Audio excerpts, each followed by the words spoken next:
Okay, in this video we're starting section 4.2, which is on sinusoidal forcing.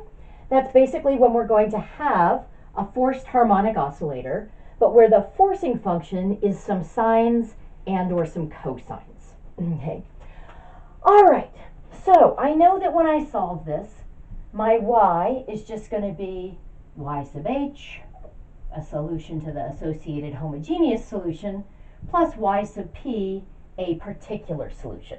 So let's go ahead and find our solutions to the associated homogeneous. Is y double prime plus 6y prime plus 8y equals 0.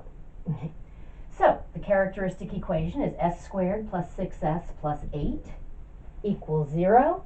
That factors in a lovely and beautiful manner. S plus 4 times s plus 2 equals 0. So s is negative 4 or s is negative 2.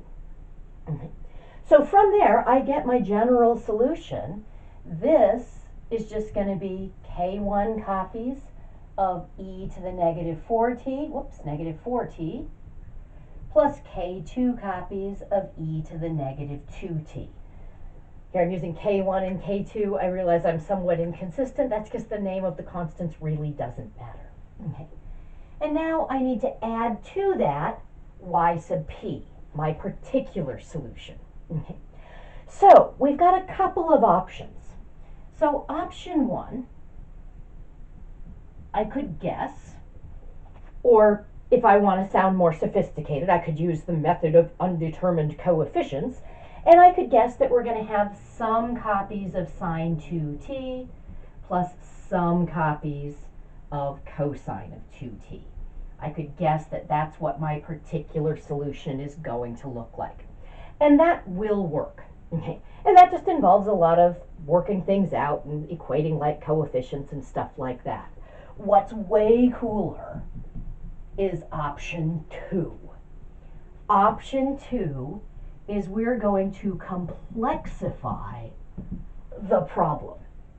So, we spend so much time in math simplifying things. I've got to simplify this, I've got to simplify that. We are past that. We are the big kids in math. We don't simplify, we complexify. I'm liking it. Okay. I'm just going to notice that sine of 2t is the imaginary part of e to the I times 2t. Because this would just be cosine of 2t plus I times sine of 2t. Okay. So what I'm going to do is I'm going to form a complex second order differential equation that's related to this real differential equation. Okay. Now, when we're working with creating a complex function, I can't call it y because y is already taken. That's the name for my real valued function. Okay. The book tends to write y sub c. I'm actually just going to write y tilde instead. Either's fine. You can name it whatever you want to. I kind of prefer this because I was using this in an earlier video, and then when we wanted to take the real and the imaginary parts and we were writing these subscripts, we would have double subscripts. We would have y sub c sub m and y sub c sub r sub re. So I'm just going to use the tilde instead. So this is going to be an unknown complex valued function. And I'm going to create the solution y, or the equation y tilde double prime plus 6y tilde prime plus 8y tilde equals e to the I times 2t. So here I have just created a differential equation where the forcing function is e to the I 2t, so that the imaginary part of the forcing function is the forcing function here. Okay. Now, when I work with this, because imaginary numbers are just some a real number plus I times an imaginary number. And because differentiation is a linear process, if I take the derivative of a scalar multiple of something, I can just pull the scalar out. If I take the derivative of a sum, I take the derivative of each piece and add them. So differentiation is going to preserve the real parts and the imaginary parts. So if I have this complex equation, it's going to be true that the real part of this plus 6 times the real part of that plus 8 times the real part of that is going to equal the real part of that. And the imaginary part of that plus 6 times the imaginary part of that plus 8 times the imaginary part of that is going to equal the imaginary part of that. So for every complex solution that I have to this equation, I'm actually going to have one solution to this equation. That would be the imaginary part. And the real part of my solution here would be a solution to the equation I had if the forcing function was cosine of 2t. So I'm going to solve this. Okay. Now, the solutions to the associated homogeneous equation are exactly the same. I just need to guess my particular solution. So I'm going to guess that yp tilde is A copies of E. Whoops. I've been writing that I first. I'm just going to write it as 2it. That feels more natural to me. Okay. So if that's the case, yp tilde prime would be 2ia copies of E to the 2it. Just using chain rule here. Okay. Constant multiple rule to get the A. Derivative of E to the 2it is E to the 2it times the derivative of 2it. But the derivative of a multiple of t is just that multiple. Okay. Yp tilde double prime, I'm going to write this one out. That's 2ia, there's my constant, times, again using the chain rule, I'm going to get a 2i e to the 2it. Okay. Now, I can combine the two 2's to get a 4. That's going to give me an I squared, which is -1. So I'm going to get -4a e to the 2it. So now I can plug this in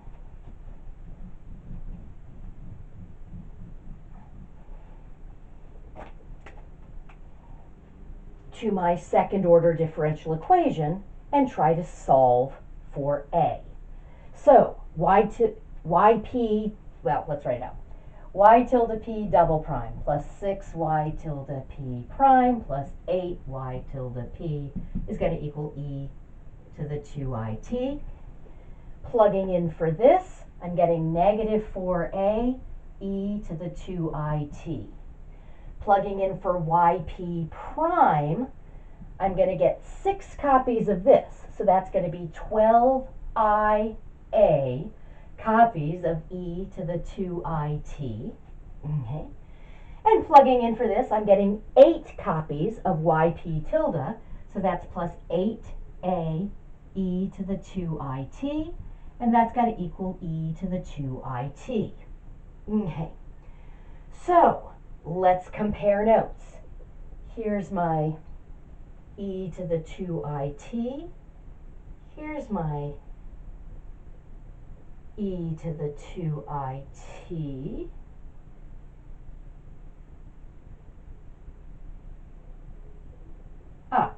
No. Yes. Sorry. And here's my e to the 2it. Sorry, I had a momentary lapse there. Okay. All of these are just multiples of e to the 2it. So how many e to the 2it's do I have? I meant to underline. I've underlined inconsistently. Let's underline the coefficients. Okay. So the number of e to the 2it's that I have is -4a plus 12ia plus 8a, and that's going to equal e to the 2it. Now if this is going to work, notice this is just 4a plus 12ia, and that's got to equal 1. Now when I solve for a, I'm going to get a complex number. that makes sense. I complexified this. There's no reason to think that this should necessarily be a real number. So I'm going to factor out my a. I'm going to get a times 4 plus 12i equals 1. So a is 1 over 4 plus 12i. Okay. Let us remember what our guess was, but clear some space.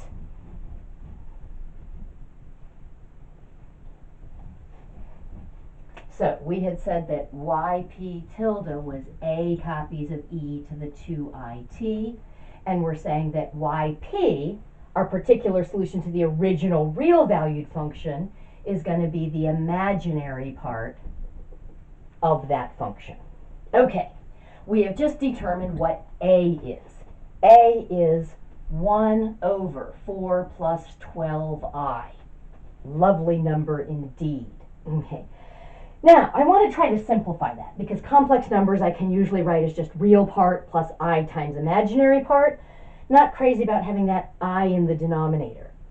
Now, if you remember that I, by definition, is just the principal square root of -1, and that in general we're not supposed to have roots in the denominator. Now, with a class this advanced, I'm not usually super picky about that when it's the square root of a positive number, so when the square root is real. But I don't want to have i's in the denominator here. So if I think about what would I do if this was 4 plus 12 root 3, I would multiply by 1 in the form of the conjugate over itself, where the conjugate is the same two terms but connected with the opposite sign. So that's exactly what I'm going to do here. I'm going to multiply by 1 in the form of the conjugate over itself. So, the same two terms, but connected with a minus sign instead of a plus sign. Now that way I get 4 minus 12i on top. On bottom, I'm getting 16. When I FOIL, my outsides and the insides are going to cancel. My last terms are minus 144i squared, which is just plus 144.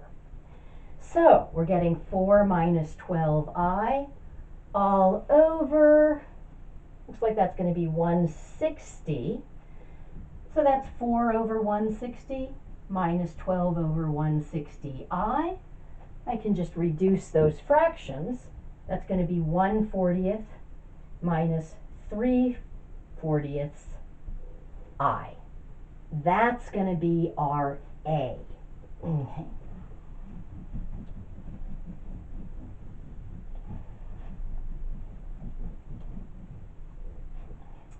Fabulous. So, the particular solution to my complexified equation is 1 over 40 minus 3 over 40 I copies of e to the 2it. Now what I need to do is work out what this is going to be so that I can get the real and the imaginary parts, because the imaginary part is going to be the particular solution to my real valued equation. Okay, we've been going for a while. I'm going to stop the video and finish this problem in the next video.